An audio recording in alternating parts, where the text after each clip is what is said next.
సాయి శివాని భక్తి పాటలు. సాయి శివాని భక్తి పాటలు. Please like, share, comment, subscribe to my channel. Om Shri మహాగణాధిపతయే నమః. ఓం శ్రీ గురుభ్యో నమః. ఓం శ్రీ మాత్రే నమః. దేవి భాగవతంలో ఈరోజు ఋషి వాహనం నహుష పతనం గురించి తెలుసుకుందాం. శచీదేవి గుండెలు చిక్కబట్టుకుని సరాసరి వెళ్లి నహుషుడిని దర్శించింది. ఆ కామాంధుడు ఎంతగానో సంబరపడిపోయాడు. కామిని, స్వాగతం, సుస్వాగతం. నిజం చెబుతున్నాను, నా మాట నమ్ము. నేను నీ సేవకుణ్ణి, నీకు పరాధీనుణ్ణి. నీ ఆజ్ఞ నాకు శిరోధార్యం. నా కోరిక మన్నించి ఇలా దయచేశావు, అంతే చాలు.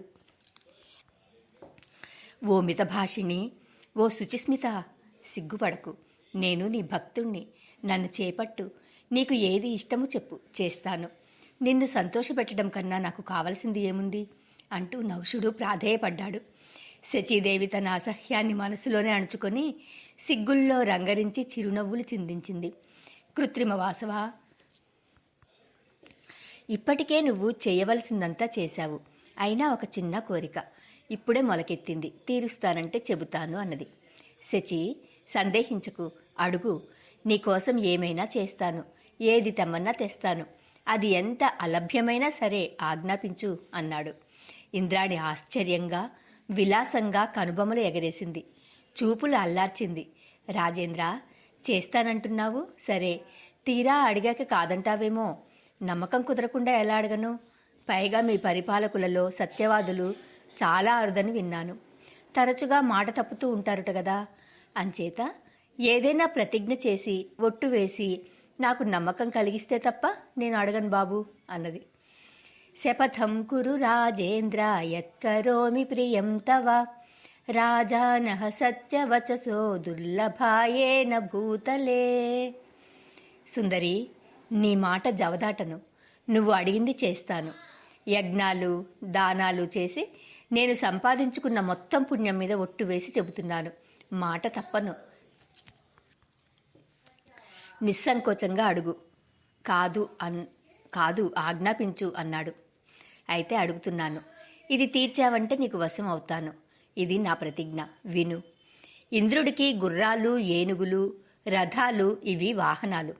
వాసుదేవుడికి గరుడు వాహనం, యముడికి మహిషం, శంకరుడికి వృషభం, బ్రహ్మదేవుడికి హంస, కుమారస్వామికి నెమలి, వినాయకుడికి ఎలుక. ఇలా ఎవరి వాహనాలు వారికి ఉన్నాయి కదా. మరి నీకు వాహనం ఏది? నీకు ఒక అపూర్వమైన వాహనం ఉండాలని నా అభిలాష. విష్ణు, రుద్ర, చతుర్ముఖులకు గాని దేవ దానవ మానవాదులలో ఎవరికీ లేని అత్యద్భుతము అపూర్వము అయిన వాహనం మీద నిన్ను చూడాలని కోరుతున్నాను. మహర్షులు మోస్తుండగా బంగారు పల్లకీ మీద నువ్వు దర్జాగా వస్తుంటే చూసి ఆనందించే అవకాశం నాకు కల్పించు. ఇదే నా ముచ్చట. తీరుస్తావు కదూ? మాట తప్పవు కదూ? సకల దేవతా సార్వభౌముడిగా అప్పటికి గాని నిన్ను నేను గుర్తించను. రాజేంద్ర, ఈ వాహనం వల్ల నీ తేజస్సు తప్పకుండా మిన్నుముట్టుతుంది సుమా. జ్ఞాన దుర్బలుడైన నహుషుడు ఈ మాటలు విని హాయిగా నవ్వాడు. మహాదేవి కల్పించిన వ్యామోహం తలకెక్కింది. శచీదేవిని మెచ్చుకుంటూ బదులు పలికాడు. తన్వి, నిజం చెప్పావు. నాకు అపూర్వమైన వాహనం ఉండవలసిందే. నీరదవేణి, నీ కోరిక చెల్లిస్తాను. నీ ముచ్చట తీరుస్తాను. మహామునులు పల్లకీ మోశారంటే నా తేజస్సు దిగంతాలకు వ్యాపించిందన్నమాటే. అల్పాశక్తిమంతులకు వారు పల్లకీ మొయ్యరు కదా. అలాగే బంగారు పల్లకీలోనే నీ దగ్గరికి వస్తాను. సప్తర్షులు, దేవర్షులు బోయీలవుతారు. ముల్లోకాలలోనూ నన్ను సమర్థుడిగా, సర్వాధికుడిగా, మహాతపస్విగా గుర్తిద్దుగాని అని చెప్పి శచీదేవిని వీడుకొల్పి మహామునులకు కబురు పెట్టాడు. మళ్లీ ఏ ప్రమాదం తెచ్చిపెట్టాడో అని మునులంతా బిలబిలా వచ్చారు. మహర్షులారా, నేను ఇంద్రుణ్ణి, సర్వశక్తి సంపన్నుణ్ణి. మీరు సిగ్గు లజ్జ విడిచిపెట్టి నా ఆజ్ఞను నెరవేర్చాలి. ఇంద్రాసనం దక్కిందే తప్ప ఇంతవరకు ఇంద్రాణి నాకు చిక్కలేదు. ఇప్పుడే పిలిచి మాట్లాడాను. మునియానం మీద వస్తే నన్ను అంగీకరిస్తానని ప్రేమగా చెప్పింది. అందుచేత మీరంతా కలిసి నాకు ఈ పని చేసి పెట్టాలి. నా మనస్సు శచీదేవిని వాంఛిస్తోంది. మన్మథ తాపం తట్టుకోలేకుండా ఉన్నాను. మీరు దయతలచాలి. మిమ్మల్ని శరణు వేడుతున్నాను. ఈ అద్భుత కార్యం నిర్వర్తించి ఉపకారం చేసి పెట్టండి అన్నాడు. నహుషుడు ఇలా బతిమాలుకున్నాడు. అగస్త్యాది సప్తర్షులు దయదలిచారు. భవిష్యత్తు తెలిసి అంగీకరించారు. నహుషుడు ఆనందం పట్టలేకపోయాడు. శచీదేవి చేజిక్కినట్టే అని మురిసిపోయాడు. పల్లకి ఎక్కి కూర్చున్నాడు. మహర్షులు బోయిలై మోస్తున్నారు. కామార్తుడై ఆలస్యాన్ని తట్టుకోలేక సర్ప సర్ప అంటే నడు నడు అని అదిలించాడు. ముందు వైపు కొమ్ము కాస్తున్న అగస్త్యుణ్ణి త్వరగా నడు అంటూ కాలితో శిరస్సు మీద తాటించాడు. అతడు అగస్త్యుడు, లోపాముద్రాపతి, వాతాపిని భక్షించినవాడు, సముద్రాన్ని 3 గుక్కల్లో దిగమింగినవాడు. అతడిని కాలితో తన్నాడు నహుషుడు. కమిచీతో చరిచాడు నహుషుడు. మనసు నిండా ఇంద్రాణి ముసురుకుంది. మన్మథ తాపం భరించలేకపోతున్నాడు. సర్ప సర్ప అంటున్నాడు. కమిచీతో తోలుతున్నాడు. అగస్త్యుడు ఇంక తట్టుకోలేకపోయాడు. ఓర్పు సహనము నశించాయి. ఒక్కసారిగా అతిక్రుద్ధుడయ్యాడు. దురాచారుడా, సర్ప సర్ప అంటున్నావు కదా, సర్పం అయిపో. 1000 సంవత్సరాలు అరణ్యాలలో పడి ఉండు. క్లేశాలన్నీ అనుభవించు. యుధిష్ఠిరుణ్ణి దర్శించి శాప విమోచన పొందుదువుగాని అతడి నోటి నుండి నీ ప్రశ్నలకు సమాధానాలు పొంది అప్పుడు తిరిగి స్వర్గానికి వద్దువుగాని అంటూ శాపము శాపమోక్షము కలిపి అందించాడు అగస్త్యుడు. నహుషుడికి పట్టిన కామపిశాచి వదిలిపోయింది. అహంకారం దిగిపోయింది. అగస్త్యుడిని నమస్కరించి బహుధా స్తుతించాడు. అయినా సర్పరూపం రానే వచ్చింది. స్వర్గం నుంచి పడిపోయాడు. బృహస్పతి వెంటనే మానస సరోవరానికి వెళ్ళాడు. ఇంద్రుడికి జరిగినదంతా విన్నవించాడు. అతడు సంతోషించాడు. అంతలోకి సకల దేవతలు మహర్షులు అక్కడికి చేరుకున్నారు. ఇంద్రుడిని ఓదార్చారు. గౌరవ మర్యాదలతో సన్మాన సత్కారాలతో స్వర్గానికి తీసుకువచ్చారు. సింహాసనంలో కూర్చోబెట్టి శాస్త్రీయంగా మళ్లీ పట్టాభిషేకం జరిపించారు. శచీదేవేంద్రులు ఆనందంగా నందనవనాల్లో మళ్లీ మునుపటిలా క్రీడించారు. జనమేజయ, వృత్ర సంహారం వల్ల సంక్రమించిన మహాపాపాన్ని జగదీశ్వరి అనుగ్రహంతో ఇంద్రుడు ఇలా తొలగించుకుని మళ్లీ తన పదవిని తాను పొందాడు. నీ సందేహాలకు సమాధానాలు లభించాయి కదా. ఇంద్రుడే కాదు, ఏ ప్రాణి అయినా చేసిన పనులకు తగిన ఫలం అనుభవిస్తాడు. అది శుభం కాని అశుభం కాని కర్మఫలం అవశ్యం అనుభవించాల్సిందే. యాదృశం కురుతే కర్మ తాదృశం ఫలమాప్నుయాత్ అవశ్యమేవ భోక్తవ్యం కృతం కర్మ శుభాశుభం. వ్యాస మహర్షి, వృత్రవధతో పాటు దేవి మహిమను కూడా తెలియజెప్పావు. కృతజ్ఞుడిని. అయితే ఇక్కడ నాకు మరొక సందేహం కలుగుతోంది. ఇంద్రుడు అంటే మహా తపస్వి కదా, 100 యజ్ఞాలు చేసి ఆ పదవిని అధిష్ఠించినవాడు కదా, సకల దేవతలకు అధిపతి కదా, అందరి దుఃఖాలను తొలగించగలిగి తాను దుఃఖంలో మునిగాడా, పదవీ భ్రష్టుడయ్యాడా? ఇది చాలా వింతగా ఉంది. దీనికి కారణం ఏమిటి? నువ్వు సర్వం తెలిసిన వాడివి, పురాణ ప్రవర్తకుడివి. శ్రద్ధగా వినే శిష్యుడికి మహాత్ములు చెప్పకూడనిదంటూ ఏమీ లేదంటారు పెద్దలు. అంచేత దయచేసి నా సందేహం తీర్చు అని జనమేజయుడు మళ్లీ ప్రార్థించాడు. నా వాచ్యం మహతాం కించిత్ శిష్యే చ శ్రద్ధయాన్వితే తస్మాత్ కురు మహాభాగా మత్సందేహాపనోదనం. సౌనకాది మహామునులారా, జనమేజయుడికి వ్యాసుడు చెప్పిన సమాధానం యథాతథంగా తెలియచేస్తున్నాను. మీరు శ్రద్ధగా ఆలకించండి అంటూ సూతుడు తన ప్రవచనం కొనసాగించాడు. జనమేజయ విను అంటూ వ్యాసుడు ఆరంభించాడు. కర్మగతి ప్రబోధం. సంచితము, వర్తమానము, ప్రారబ్ధము అని కర్మ 3 విధాలు. అనేక పూర్వజన్మలలో సంపాదించుకున్నది సంచిత కర్మ.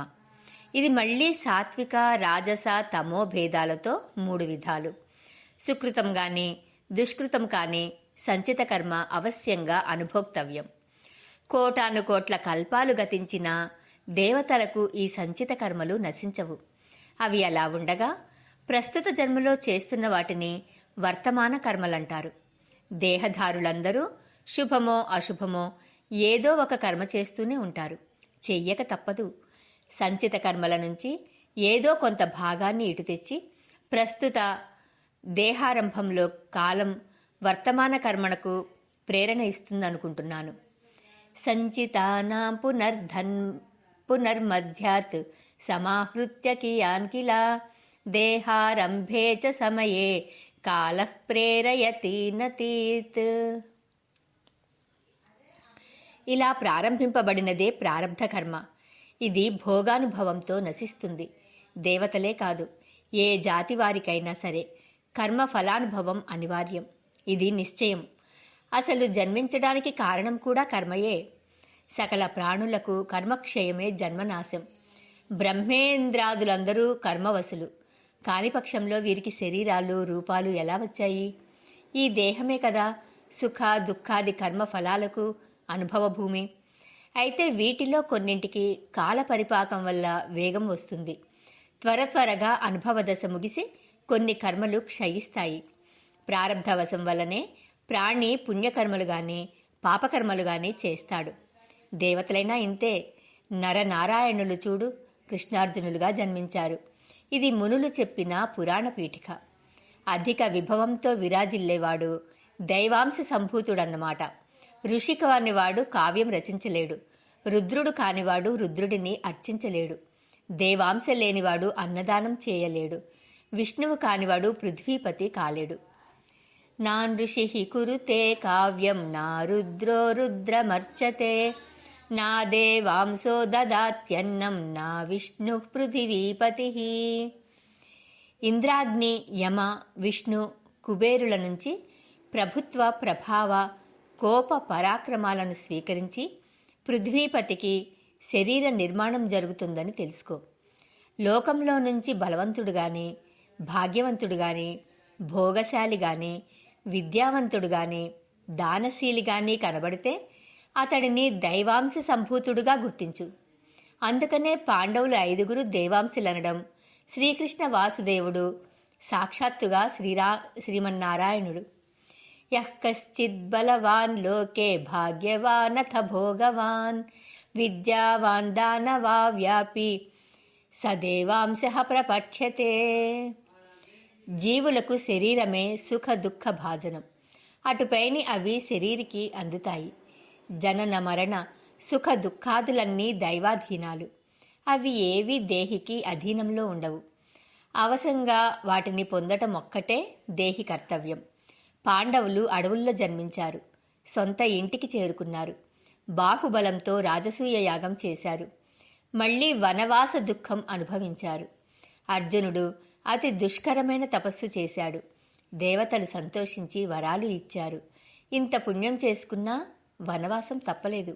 అంతకు ముందటి జన్మలో నరుడుగా బదరికాశ్రమంలో గొప్ప తపస్సు చేశాడు. కానీ అది అర్జున రూపధారికి ఏ ఫలాన్ని ఇవ్వలేదు, ఏ దుఃఖాన్ని తప్పించలేదు. ఈ కర్మగతి అత్యంత గహనం. దేవతలకే అర్థం కాదంటే ఇక మానవ మాతృలకు అందుతుందా?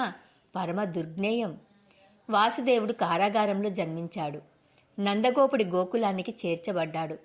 కేవలం 11 ఏళ్లు మాత్రమే అక్కడ ఉన్నాడు. మళ్లీ మధురకు వచ్చి కంసుడిని సంహరించాడు. తల్లిదండ్రులను కారాగారం నుంచి విడిపించాడు. ఉగ్రసేనుడిని తిరిగి మధురకు రాజును చేశాడు. ఒక మ్లేచ్ఛ రాజుకు భయపడి ద్వారపతికి చేరుకున్నాడు. అక్కడ అనేక కార్యక్రమాలు నిర్వహించి ప్రభాస తీర్థంలో దేహం చాలించి సకుటుంబంగా నిష్క్రమించాడు. అతడి పుత్ర పౌత్ర బాంధవ మిత్ర సమూహమంతా బ్రాహ్మణ శాపం వల్ల నశించిపోయింది. అందుచేత ఓ జనమేజయ, కర్మగతి ఎవరికీ అర్థం కాదు, అత్యంత గహనం. కట్టకడపటికి వాసుదేవుడు ఒక బోయవాడి బాణం దెబ్బకు దివంగతుడయ్యాడు. వ్యాసుడు చెబుతున్నది వింటున్న జనమేజయుడికి మరొక ఆలోచన వచ్చింది. కృష్ణార్జునులు భూభారాన్ని తొలగించడానికి జన్మించారని కదా చెప్పావు. ద్వాపరాంతంలో భూదేవి భారపీడితయ్యై గోరూపం ధరించి బ్రహ్మదేవుడిని శరణు వేడింది గదా. అప్పుడు బ్రహ్మదేవుడి అభ్యర్థన మేరకు విష్ణుమూర్తి కృష్ణుడిగా భూలోకానికి అవతరించాడని, బలరాముడు కూడా ఇందుకే జన్మించాడని నువ్వే చెప్పగా విన్నాను. భరతఖండంలో దుష్ట శిక్షణ శిష్టరక్షణ కర్తవ్యంగా అవతరించిన కృష్ణుడు భూగోళానికి ఏ పాటి భారం తొలగించాడు? ఎందరు దురాచారులను తొలగించాడు? భీష్మ, ద్రోణ, విరాట, ద్రుపద, బాహ్లిక, సోమదత్త, కర్ణ, వైకర్తనులను కూడా తొలగించాడే. కృష్ణ పత్నులను దోచుకున్న దొంగలను ఇంకా మిగిలి ఉన్న దుష్టులను ఎందుకు సంహరించలేదు?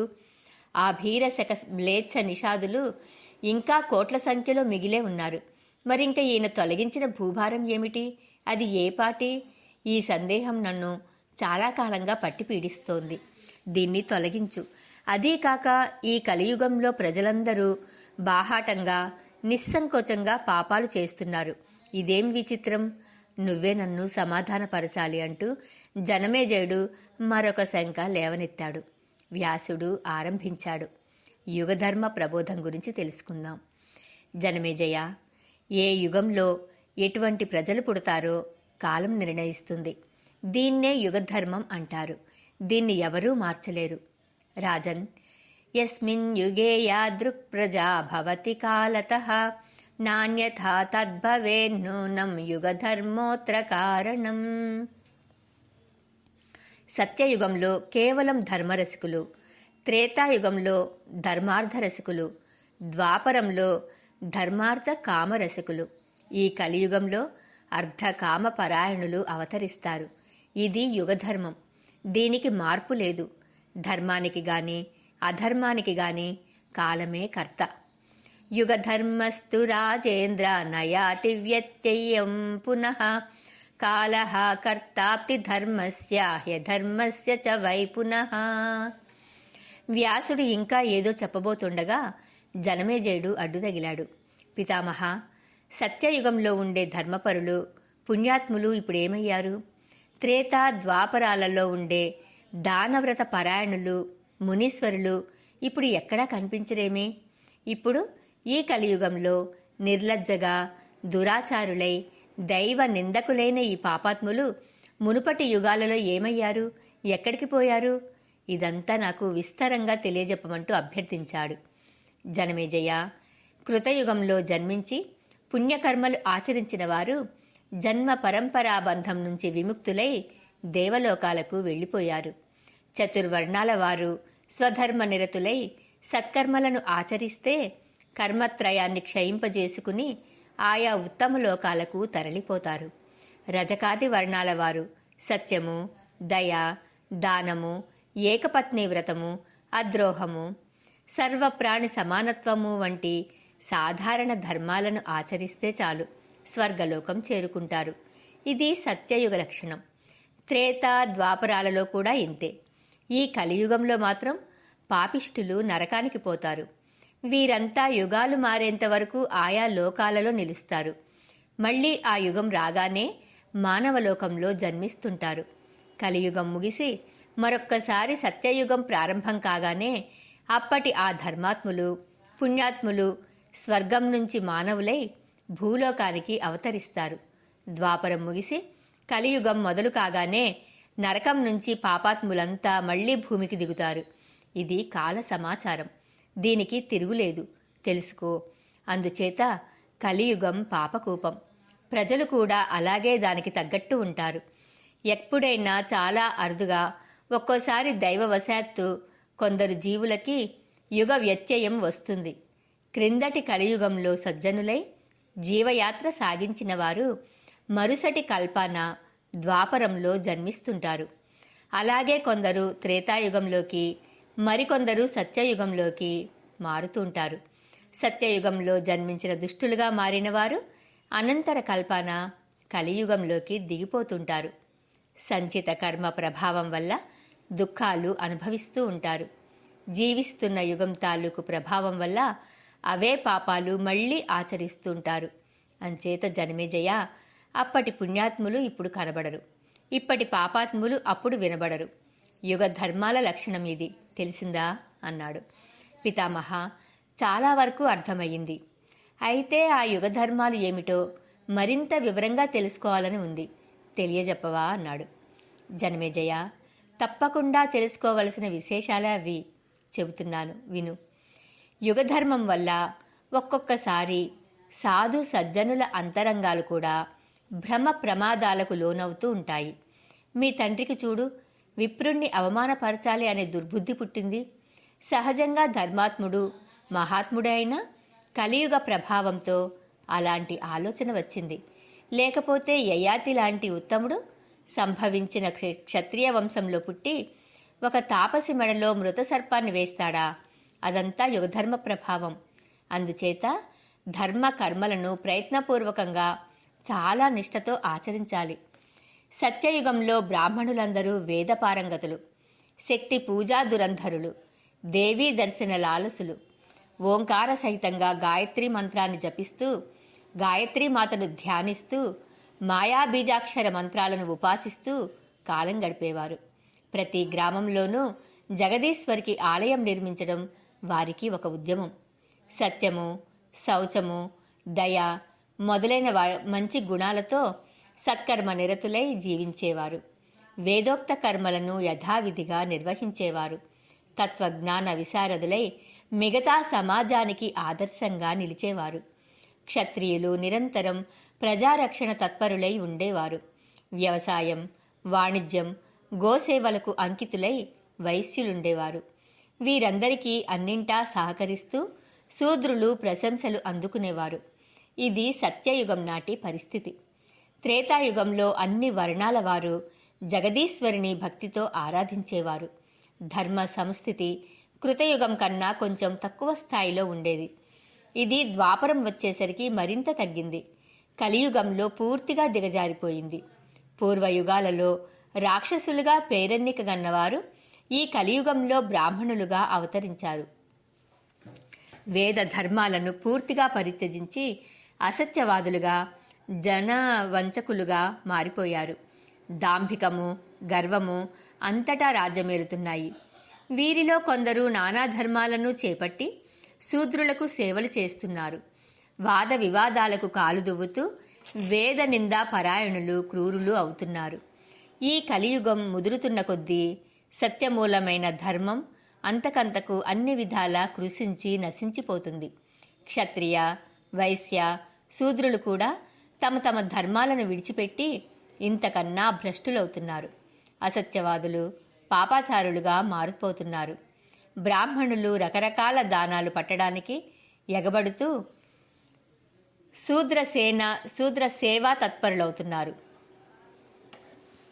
జనమేజయ, ఇంకా స్త్రీల సంగతి చెప్పవలసిన పనే లేదు. కామ, లోభ, మోహ సమన్వితలై స్వేచ్ఛా సంచారిణులవుతున్నారు. మిథ్యావాదినులై క్లేశాలు కొని తెచ్చుకుంటున్నారు. ధర్మాలను గొప్పగా వల్లెవేస్తూ తమ భర్తలనే తాము వంచిస్తున్నారు. ఇది ఈ యుగ ధర్మం. ఆహార శుద్ధ్యా నృపతే చిత్తశుద్ధిస్తు జాయతే, శుద్ధే చిత్తే ప్రకాశః స్యాద్ ధర్మస్య నృపపత్తమా. జనమేజయ, ఆహార శుద్ధి వల్ల చిత్తశుద్ధి లభిస్తుంది.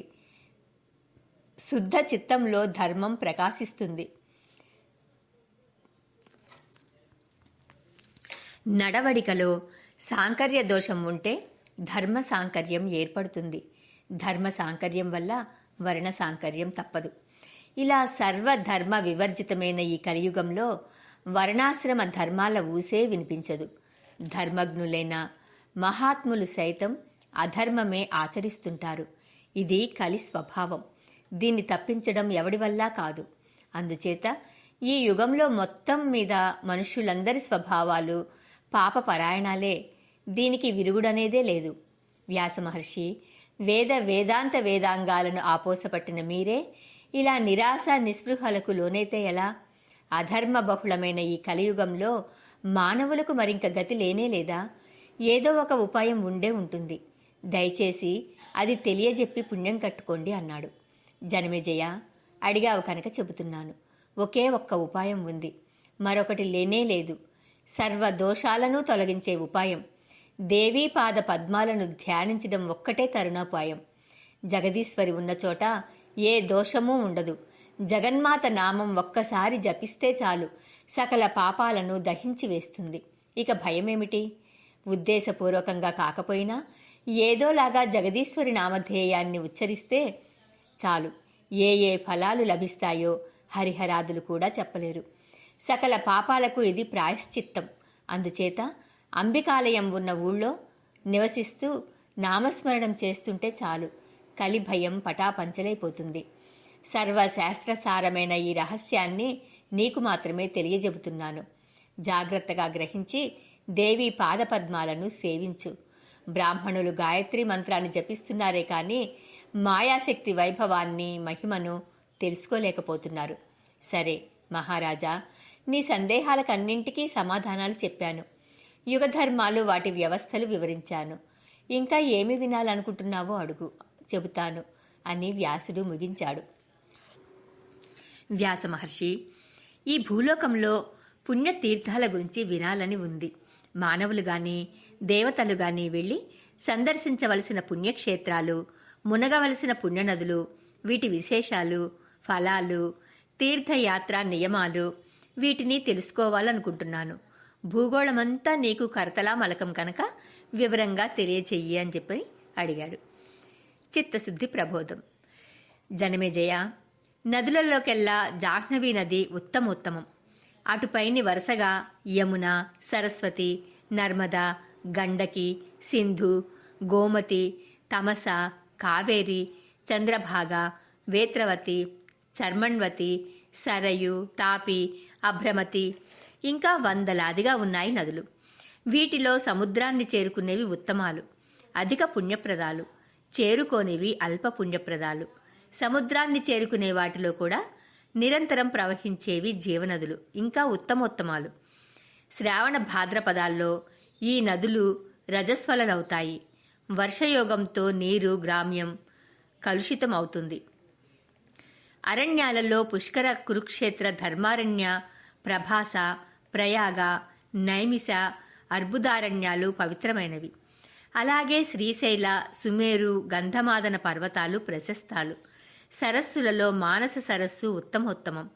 అటుపైన బిందు సరస్సు, అచ్చోత సరస్సు పేర్కొనదగినవి. మునీశ్వరుల ఆశ్రమాలు అన్నీ పుణ్యప్రదాలే. అయినా బదరికాశ్రమం అత్యంత పుణ్యప్రదం. నరనారాయణులు అక్కడే తపస్సు చేశారు. తర్వాత చెప్పుకోదగింది శతయూపాశ్రమం. వామనుడు ఇక్కడ తపస్సు చేశాడు. అప్పటి నుంచి అది వామనాశ్రమంగా ప్రఖ్యాతికెక్కింది. ఇలాగా ఈ భూతలం మీద పుణ్యస్థలాలు అసంఖ్యాకంగా ఉన్నాయి. వీటి గురించి పెద్దలు అందరూ ఎన్నో విశేషాలు చెప్పారు. కానీ వీటన్నింటిలోకి దేవీ స్థానాలు ఉత్తమోత్తమాలు. దర్శిస్తే చాలు పాప పంకాలు ఎర్రింకిపోతాయి. వాటిలో కొన్నిటిని గురించైనా ప్రస్తావన వచ్చినప్పుడు చెబుతాను. తీర్థ, దాన, వ్రత, మఖ, తపః పుణ్యకర్మల్లో ద్రవ్య, క్రియ, మనశుద్ధులను బట్టి స్థాయి భేదాలు ఏర్పడతాయి. వీటిని ఆచరించడంలో ద్రవ్యశుద్ధిని, క్రియాశుద్ధిని ఎలాగోలాగా సాధించుకోవచ్చు. కానీ మనశుద్ధి మాత్రం చాలామందికి చాలాసార్లు చాలా చాలా దుర్లభం. కదాచిత్ ద్రవ్యశుద్ధి స్యాత్ క్రియాశుద్ధి కదాచన దుర్లభా మనసః శుద్ధి సర్వేషాం సర్వదా నృపా. మనస్సు అనేది వస్తుతః చాలా చంచలం, బహు విషయాసక్తం. రకరకాల భావాలకు అది నిలయం. అరిషడ్వర్గానికి ఆటపట్టు. దీన్ని శుద్ధిపరుచుకోవడం ఇంచుమించు అసంభవమన్నంతటి దుర్లభం. సకల తపస్సులని, తీర్థయాత్రల్ని, పుణ్యవ్రతాలని చెడగొట్టేది, విఘ్నపరిచేది ఈ మనస్సే. దీన్ని కుదుటపరుచుకోవడానికి తీవ్రంగా, నిరంతరంగా ప్రయత్నం చేయాలి. జనమేజయ, అహింస, సత్యము, అస్తేయము, అచౌర్యం, శౌచము, ఇంద్రియ నిగ్రహము, స్వధర్మ పాలనము అనేవి తీర్థసేవల కన్నా గొప్పవి. నిత్య కర్మలను విడిచిపెట్టి సహవాస దోషం వల్ల అపమార్గాలలో పయనించి జీవిత చరమాంకంలో తీర్థయాత్రలు చేస్తే పుణ్యం రాకపోగా పాపం చుట్టుకుంటుంది. తీర్థాలలో గ్రుంకులిడితే శరీరానికి అంటుకున్న దుమ్ము, ధూళి ప్రక్షాళితం అవుతాయి తప్ప మనసు పరిశుభ్రమవుతుందా? నిజంగా వాటికి ఆ శక్తే ఉంటే గంగాతీర నివాసులకు ఎంతటి అంతఃశుద్ధి ఉండాలి. కానీ అలా లేరే. అక్కడి మునుల్లో కూడా ద్రోహబుద్ధులున్నారే. అంచేత తీర్థోదకాలు మనస్సుని ప్రక్షాళన చేయలేవు. కనుక ఆ చిత్తశుద్ధిని మించిన తీర్థం ఈ సృష్టిలోనే లేదు. దైవయోగం వల్ల సజ్జన సాంగత్యం లభిస్తే అది జ్ఞానవంతుడి మనస్సును విశేషంగా ప్రక్షాళన చేస్తుంది. యది స్యాద్దైవయోగేన క్షాళయత్యాంతరం మలం విశేషేణ తు సత్సంగో జ్ఞాననిష్టస్య భూపతే. అంతేకాని వేదాలు, శాస్త్రాలు, వ్రతాలు, తపస్సులు, యజ్ఞాలు, దానాలు ఇవి ఏవీ చిత్తశుద్ధికి కారణాలు కాలేవు. వశిష్ఠుడున్నాడు. బ్రహ్మ మానసపుత్రుడు, వేద విద్యా పారంగతుడు, మహాతపస్వి. యజ్ఞయాగాలు అనేకం నిర్వహించాడు. గంగా తీరంలోనే నిరంతరం నివసిస్తాడు. అయితేనేమి రాగద్వేషాలను వదిలించుకోలేకపోయాడు. మనస్సును ప్రక్షాళితం చేసుకోలేకపోయాడు.